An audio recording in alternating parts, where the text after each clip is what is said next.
if you work the crowd in the beginning of the show, when you're an open micer or you're an opener or a middle act, you set the audience up to expect to have a conversation with the comedian. So now everyone who goes up after you has to battle that because you've trained the audience that it's okay to talk. He'll talk back to you, and it's Yeah. funnier. I was doing you a favor. That's what so many hecklers. I was trying to do you a favor. I was trying to set you up for a good laugh. I don't need that. That's not what I need. So Greetings, everyone. Come on in and have a seat up front to the Funny Muscle Podcast. If you're here, then you're looking to learn how to create laughs like a pro.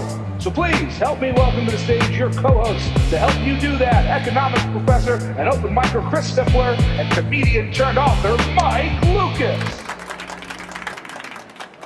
Let's go the other way. What are the top mistakes that you see? top mistakes new comedians make. I admire anyone who does stand-up comedy the same way I admire lion dentists and people who hand feed raw meat to wild alligators. It's to me, it's that scary is to be a new at something, and then especially new at comedy. I said it takes total guts and the confidence of a drunken toddler to do this. And it's true. You almost have to pretend like it's not this scary. And that's hard to do. But that given that there are mistakes that a lot of new comedians make, and it pegs you as a newbie, that if you can avoid these, and then they're really easy to avoid once you know what they are, then you're much more likely to be asked back. You're much more likely to be taken seriously, and your audience might be more inclined to laugh at you because they might trust that you're better and new and not so new at this. So the first one I say is the first mistake new comedians make is they hold the mic weird. I'm pausing because I'm staring straight at you. One of the first notes I gave you was mic discipline. You look like you were a priest who was blessing the crowd with holy water, and the microphone was that an old Lenny Clark joke? Or no, it was a Lenny Bruce where he blesses the crowd with the microphone. That's a Catholic thing. I don't know but there's a thing with they throw holy water and it looks like a microphone. And anyways, that's how it looked like when you were first when I gave you that note. And then 2 or 3 sets later, I noticed you weren't doing that anymore, and it was so much more pleasing to the eyes to watch you have mic discipline. How did that feel? Yeah, a lot better, more confident. Yeah. What is what how did you adjust for that? Because you were, like I said, and I was busting your balls for it just to make a point, but it's a good note. Like when I watched you, I was like, oh man, because part of what was happening for your thing was I couldn't hear you Mm-hmm. because your sound was coming in and out. I can adjust to you having the microphone a foot away from your face or an inch away Like from your not. face, but it can't be both.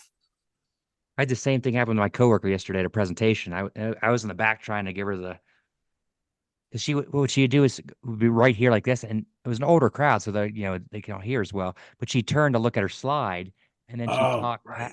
past and so it was in and out.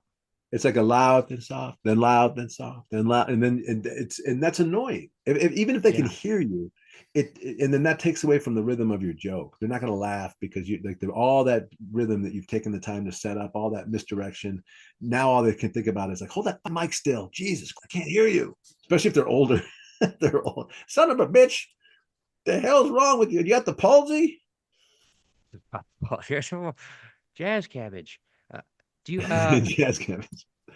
I think I'd add Go ahead. the mic stand.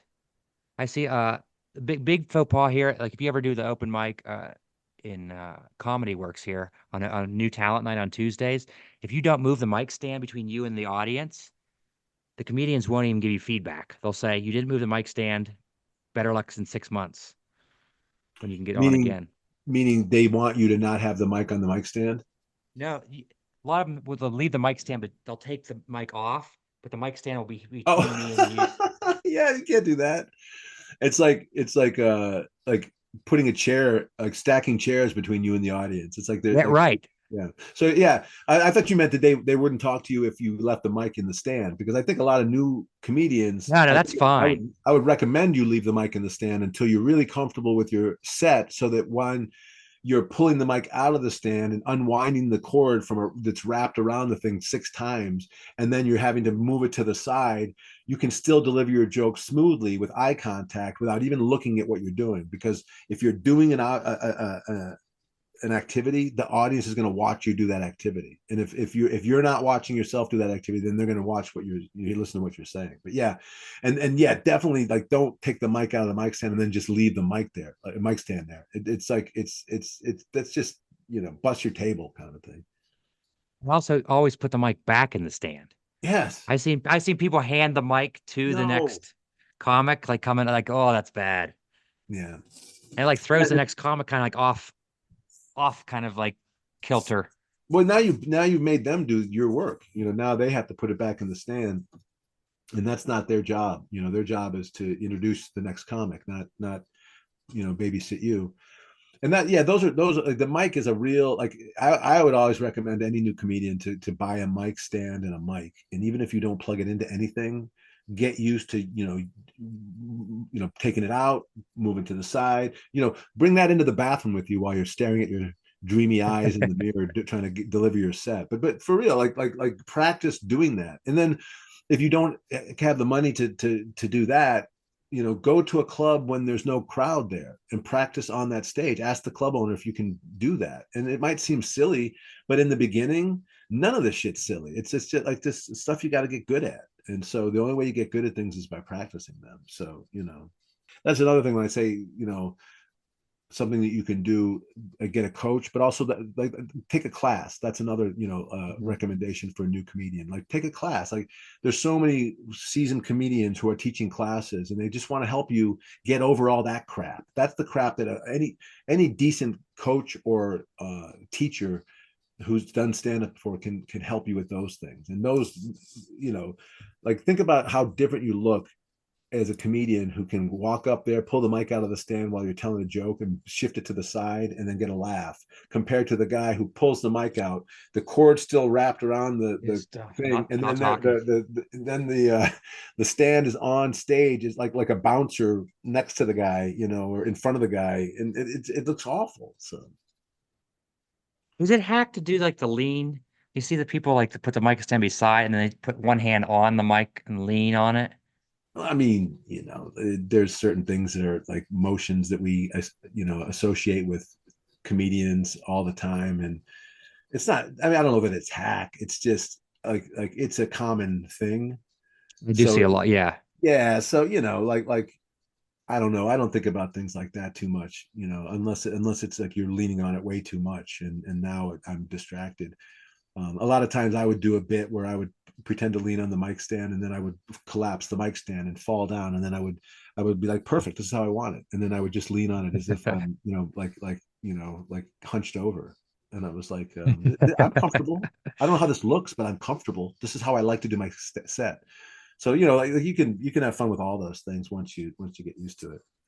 The second mistake new comedians make, this one is another one that drives me crazy.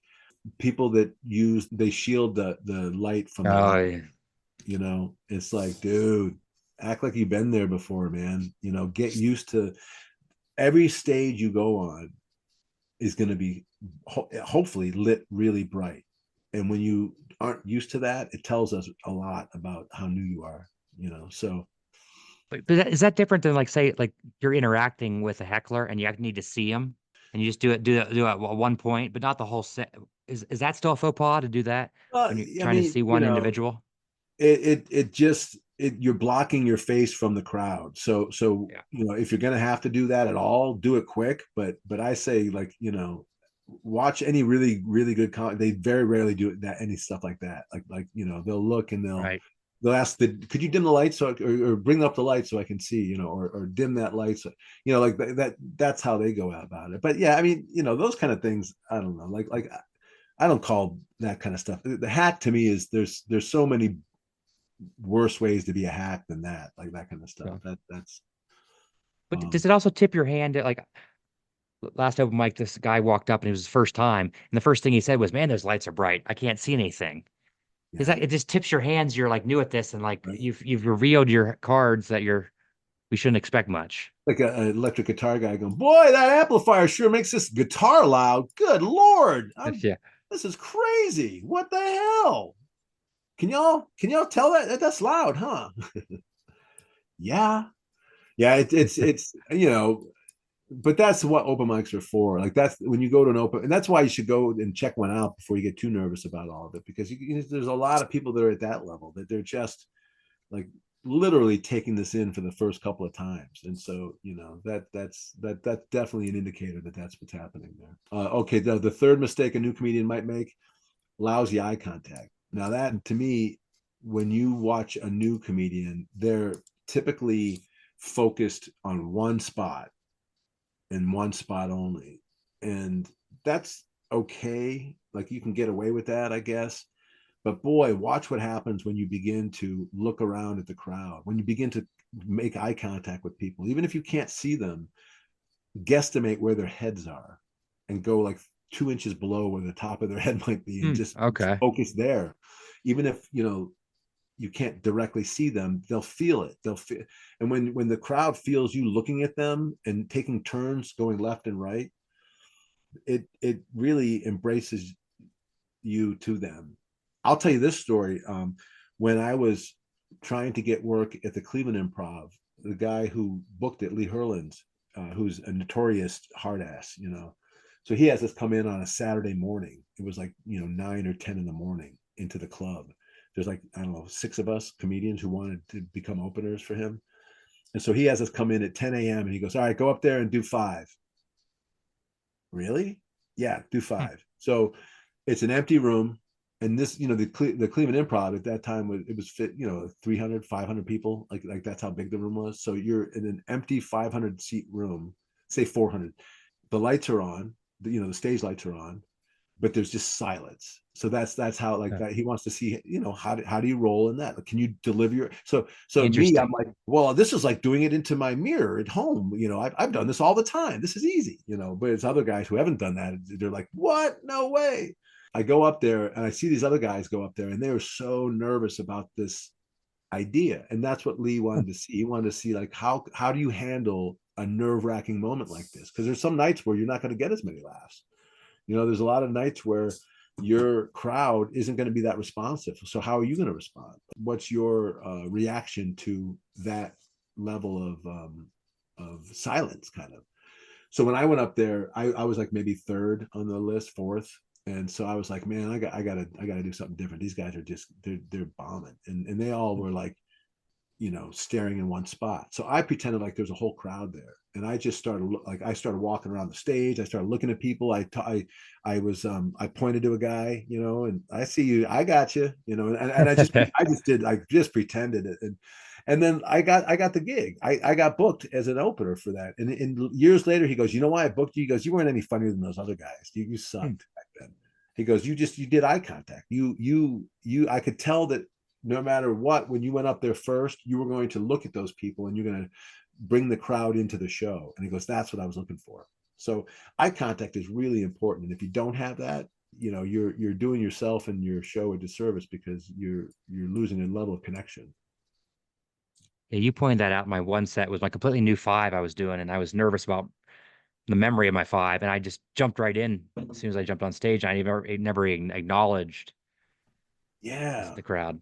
And that's the thing is when you're new, you're not going to go up and do crowd work or anything like that. But the idea of looking at them and saying hello on some level, but even if it's via opening bit that you do, but somehow acknowledge the fact that I'm up here, you're out there, and we're going to do this together. So number 4, I have a big mistake is a lot of new comedians present ideas and not jokes. So they're trying to do, they're trying to say things in a funny way, and it just doesn't work. You have to be a joke writer. You have to lay down a premise. You got to misdirect them with a setup, and then you got to hit them with a surprise that they're not expecting. And you got to do that over and over and over again. It's a dance between no laughs, laughs, no laughs, laughs. And you got to get used to that. And no amount of facial mugging and no amount of crazy voices is going to get them to laugh alone by themselves. The last open mic I was at, the The guy did just exactly that, and he even acknowledged the crowd. He's like, "I realize I just have a couple premises," and then like the MC was like, "Yeah, that's the easy part. Like, we all Right? have premises."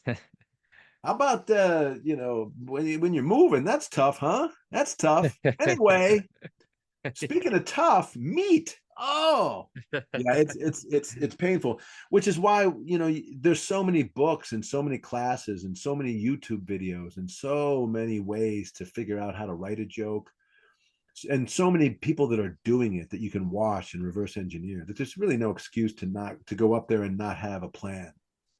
And That flow speaking of into which, number 5 is to fail to have your set memorized.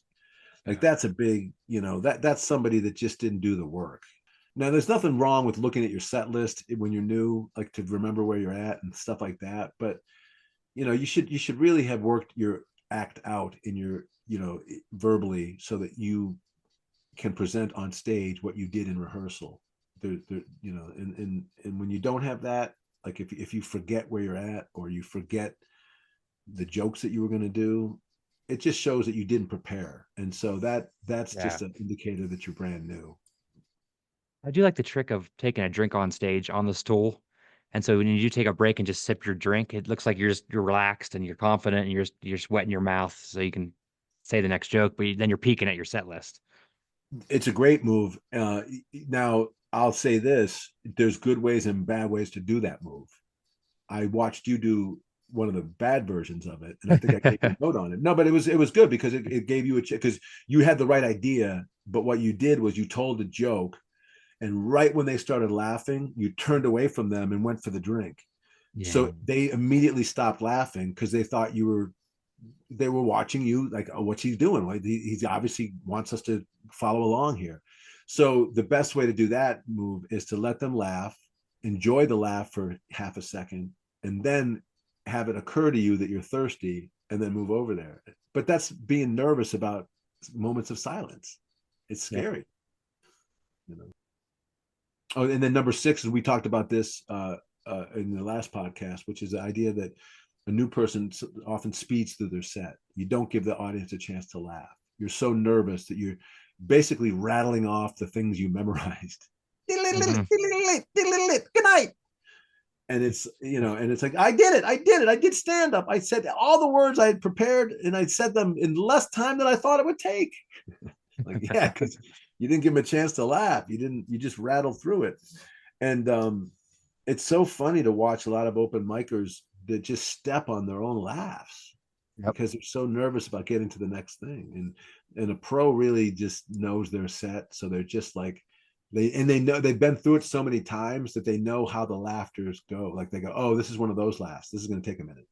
Oh, this is a small laugh. But I'll still give him a second. But then all that stuff is like sort of the mental Rolodex is kind of a stuff in your head, you know, as you get more and more experienced. That was what, Okay, number six, 7, seven? fail to record your set. Like, that's a big mistake. I'm a big advocate of recording every set, and especially as a coach, I can't help you if I can't watch what you did. You know what I mean? And so, if you don't have a coach or a mentor or somebody that a writing partner, then you really need to record your set, because then it's what you're going to be working with, also. So it doesn't really matter what your situation is. Record that set, even if it's just an audio recording. It's better than nothing. Video recording is the best because you can watch your facial expression, you can see where you were on stage, you can watch your eye Mic contact, discipline. all that discipline stuff. Yeah, the mic discipline, all that. But the audio, at least, so you can hear when you got a laugh, when you didn't get a laugh, when a laugh came you weren't expecting. There's so much gold that you go, oh man, that setup got a laugh, that premise got a laugh, holy crap. And then sometimes when the premise gets a laugh, what you're doing is you're brushing by one of the jokes. So Mm. so when you listen to it, you go, oh, there's a joke there, I'm gonna add that joke in, and then give them time to laugh at that. But you didn't, when you don't expect it, you step over your own laugh because you're like, I didn't even know you were going to laugh at that. You record all your sets. Yep. It's just As habit brutal now. as it is. I've started recording some of my public presentations too, just to kind of get a little bit work on eye contact and the movements and when I'm pointing to slides and Isn't it fun to rewatch your stuff? Isn't it It's awesome? It's the best to watch because it seems like you always do way better on tape than you thought. yeah. Oh, it's opposite day. Yeah, it's horrible. Like that's one thing I will definitely say is I hated watching myself because I always in my mind did so much better than evidence proved later. And a lot of times you're recording from the back of the room, so you're on stage listening to their laughter hit you in the face, and then the recording is recording the back of their heads laughing. So it Oh, does, good point. So it's gonna sound. which is good. It's fine, but that's real hard to watch your sets, but it's so valuable that I have to just keep emphasizing it's so important to do that. Number 8 mistake that new comedians sometimes make, we start to work the crowd. And working the crowd is it's funny now with YouTube. A lot of comedians put their crowd work on YouTube because Mhm. it doesn't burn any of their material. But I hate watching crowd work on, not there. There's nothing less funny than someone saying something stupid and then someone going, whoa, blah, blah, blah, and it's like that's not what I'm not here to watch that. I'm not here to watch your conversation with an idiot. And I don't even care if you win the conversation with an idiot. I don't care. I want to see funny material that I haven't heard before. That's what I want to watch. And so if you're going to work the crowd, you wait till you're a working comedian and don't do that in the early part of the show. If you work the crowd in the beginning of the show, when you're an open micer or you're an opener or a middle act, you set the audience up to expect to have a conversation with the comedian. So now everyone who goes up after you has to battle that because you've trained the audience that it's okay to talk. He'll talk back to you, and it's Yeah. funnier. I was doing you a favor. That's what so many hecklers. I was trying to do you a favor. I was trying to set you up for a good laugh. I don't need that. That's not what I need. So don't work the crowd until you're very experienced at it, until pretty much you're a headliner or you're an MC. An MC can work the crowd because that's part of your job. Is you're there as a buffer. You're the you're the palate cleanser, sorbet. You're the sorbet of the show. Right, yes, the orange. Right. Yeah. So you're there to like when you go back and you're the MC, like that's when they go take a piss. That's when they order a drink. That's when they, you can comment about the other comedian and whoever they talk to and shush them up a little bit. But then, you can do announcements and that kind of stuff is what the MC does. So that's a different thing. But when you're one of the comedians, man, just do your act, do your jokes, and then you'll know when it's time to begin to work the crowd. If that's, but you got to be really sharp, fast, and good. We're have a one piece of advice I read in a book this week was you have to have a parachute story. If you're going to work the crowd and you're going to talk about being in Morocco, you have to have a bit about being in Morocco as your parachute. So if the crowd work doesn't work, you just launch into the Morocco bit and then you've seamlessly.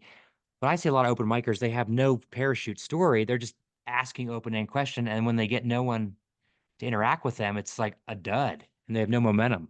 Yeah, and they're basically, they don't know how to set up a premise. They don't know how to like put a premise out there, and that's what they're suffering from. So they're trying to use the crowd to help them create a premise.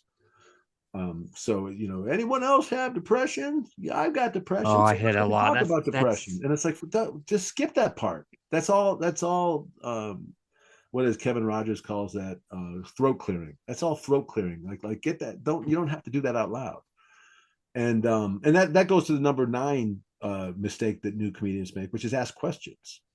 So working the crowd and asking questions, like those are, if you're going to do those at all, be really good at it. And when you ask a question, you need that parachute bit to launch it. The reason why you ask them the question is to get them all thinking about that thing that you're about to talk about. And you have, a lot of seasoned comedians have done that so many times that they have whatever question they ask, they have bits about every single answer you could provide. right. And then that leads them into the bit that they want to do anyways.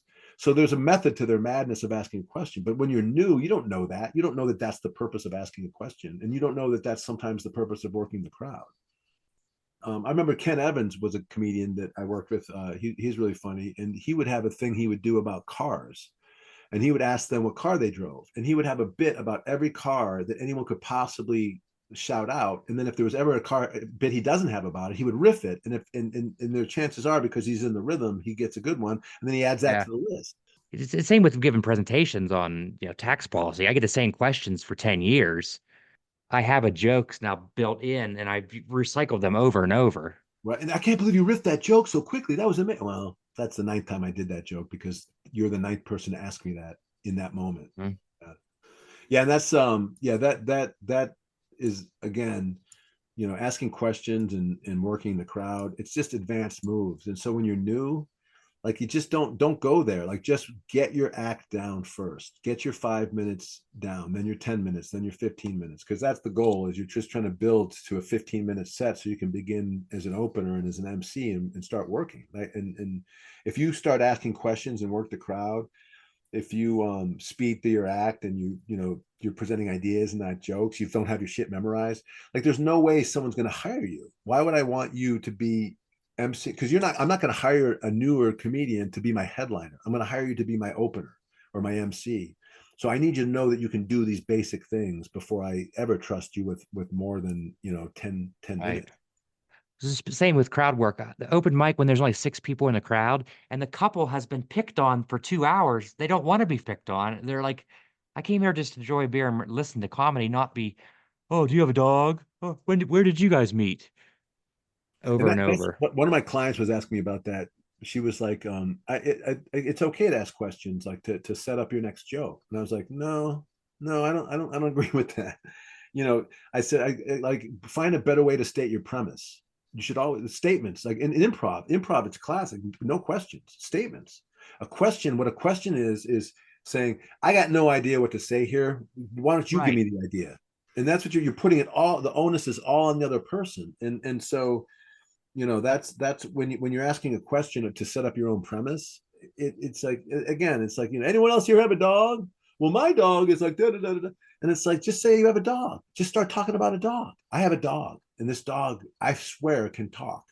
Whatever. But just, like, right away, now I'm interested. And then, maybe later we can talk about the audience's dog, because if you're at that level. But for the most part, they don't care. I don't care about the guy who's sitting next to me's dog. I care about the guy on stage's dog, because that's the one I Right. paid to see. And funny. And then the number 10 mistake that a lot of new comedians make, and this is a killer, man. This will get you not booked at a club easily, not asked back, which is, you do too much time. If I tell you to do 5 minutes, do 5 minutes. Don't do 4 minutes. Don't do 6 minutes.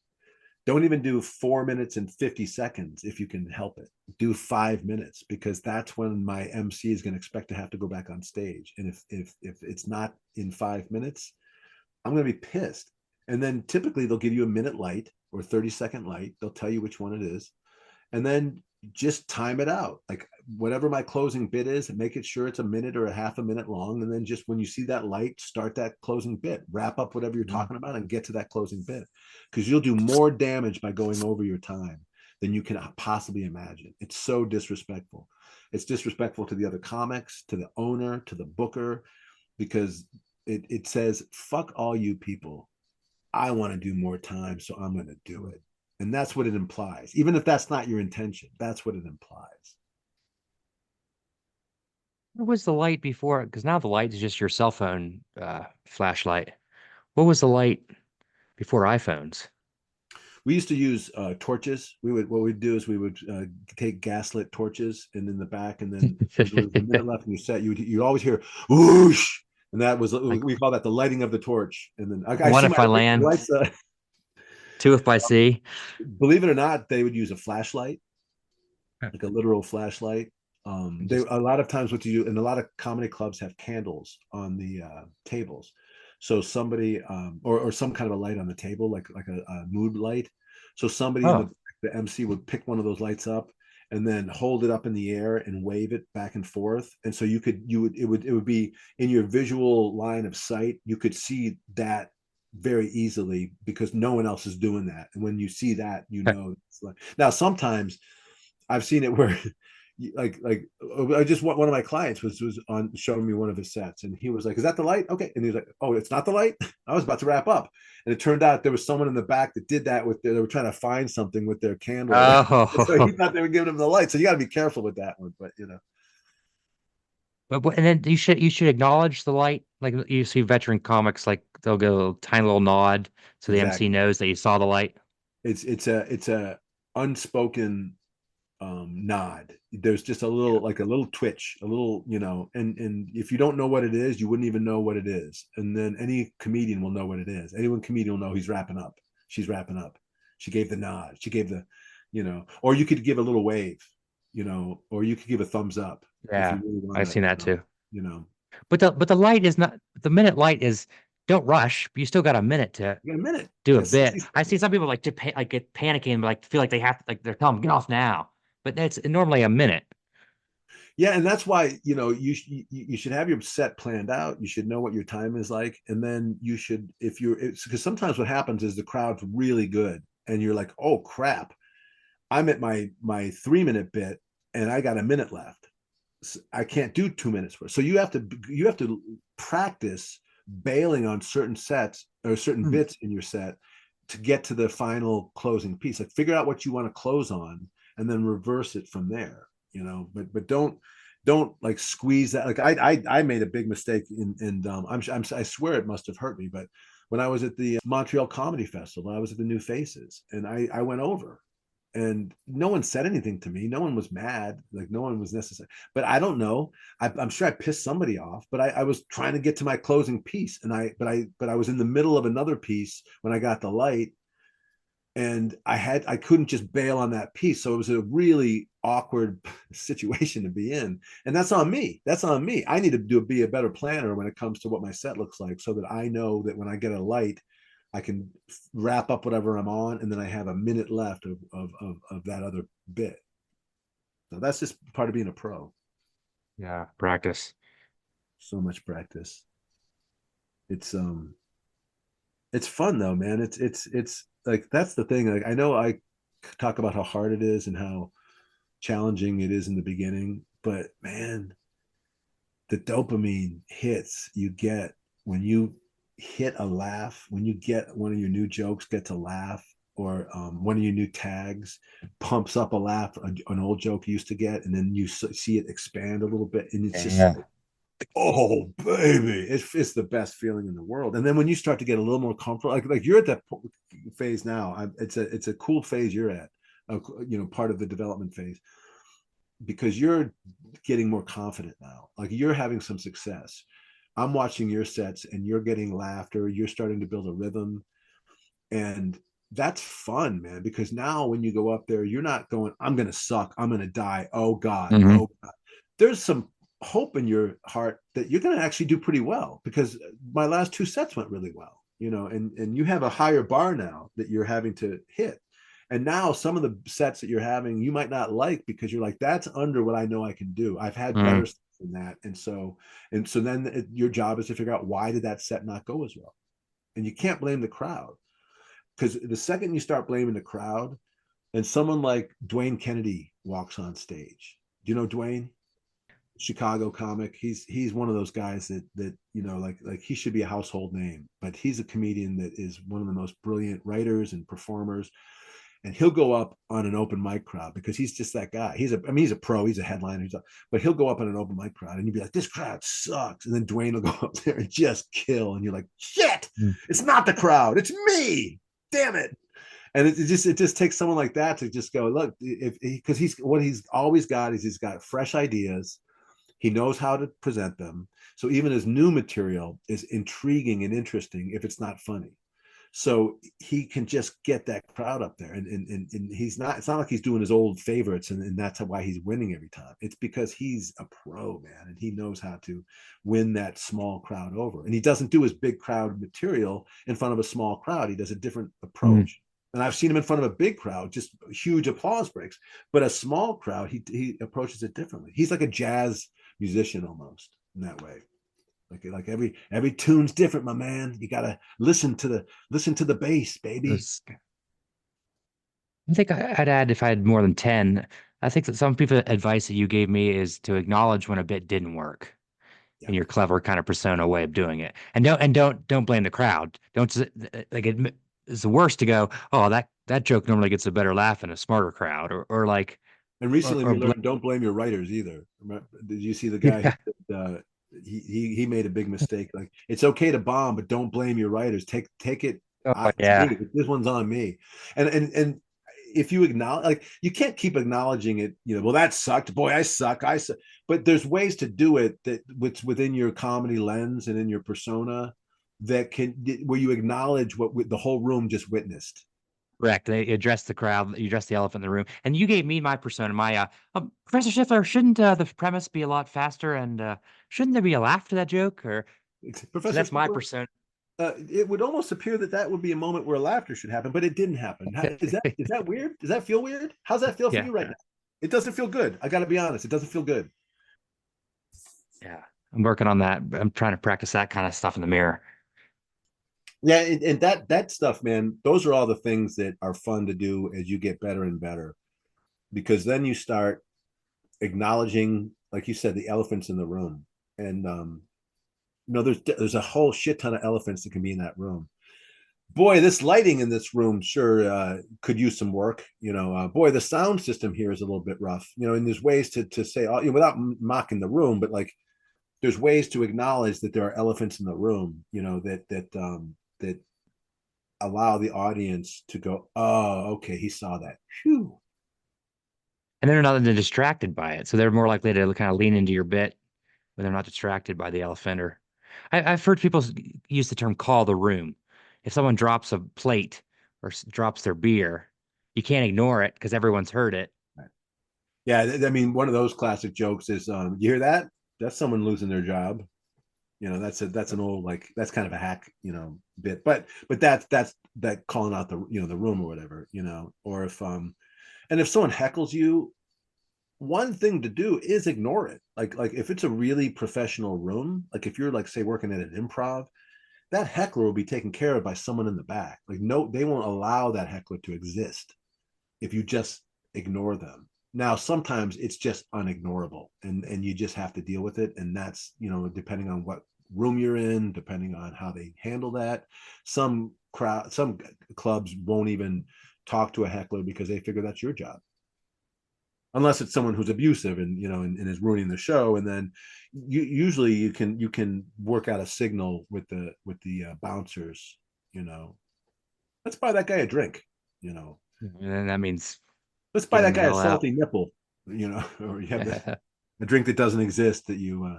Now I don't know. I can't speak on behalf of every club. That some clubs might have a salty nipple, so be careful with that one. So tough. You might actually get a salty nipple in your face. But yeah, but it's a real joy, man. This craft is so much fun because when it goes well, the crowd so appreciates you. They really do, because they're there to laugh, and laughter relieves all that stress. And after a long day, all those people have been working all week, and you're their entertainment, and then you do that, and they're just. I've had people come up like crying afterward. I haven't laughed this hard since my dad died. Since I got divorced, I haven't laughed this hard. I haven't laughed once since my son died, and this is the first time I was able to come. I did. I mean, I've had people say all sorts of stuff like that. You're like, holy shit! I had no idea that stakes were that high. Ah, But they are, man. We're comics are like, it's such a gift to be able to make strangers laugh is such a gift. So if you can get that done, God bless you. George Carlin bless you. Whoever your comedy god is, um post I keep seeing. And we should talk about this for a second.